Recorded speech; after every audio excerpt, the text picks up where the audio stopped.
को वह कैसे अपील कर सकता है, इसकी जो प्रक्रिया है वह 383 में बताया गया है। इसलिए इसे जेल अपील के नाम से भी जाना जाता है।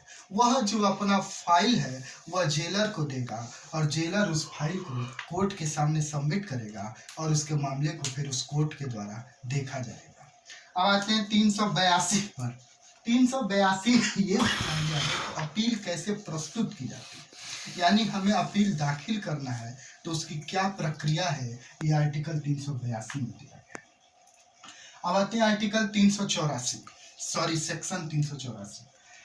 सेक्शन 384 का हेडिंग है, आप अपने बैरक में देखेंगे कि अपील का संक्षेपतः खारिज किया जाना, और सेक्शन 386 में power of the appellate court दिया गया है, यानी 384 में केस को खारिज किया जा सकता है, संक्षेपतः खारिज किया जाना शब्द का इस्तेमाल किया गया है।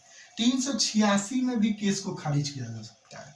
तो यहाँ पर एक क्वेश्चन बनता है कि 384 और 86 में क्या अंतर है, जब 384 में भी केस को खारिज किया जा सकता है और 386 में भी।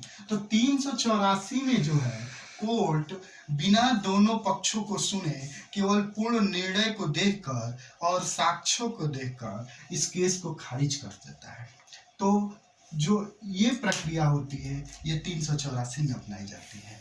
और 386 में अपीलेंट कोर्ट जो है उसके पावर की बात की गई है। यहाँ पर कोर्ट जो है दोनों पक्षों को सुनता है और यदि कोर्ट को लगता है कि मामला खारिज करने योग्य है तो यहाँ पर कोर्ट खारिज कर देता है, और यदि लगता है कि मामला सुनने योग्य है तो आगे फिर बहस कराकर इस मामले को सुनता है। बात करेंगे अब 385 की। तो जब 384 में यदि खारिज नहीं किया गया मामले को तो वह मामला फिर 385 में देखा जाता है। बात करेंगे 389 सेक्शन 3। इसमें 389(3) में ये इम्पॉर्टेंट है, ये बताया गया है कि जिस कोर्ट ने दोष सिद्धि किया है वही कोर्ट जो है फिर से उस व्यक्ति को जमानत पर छोड़ेगा।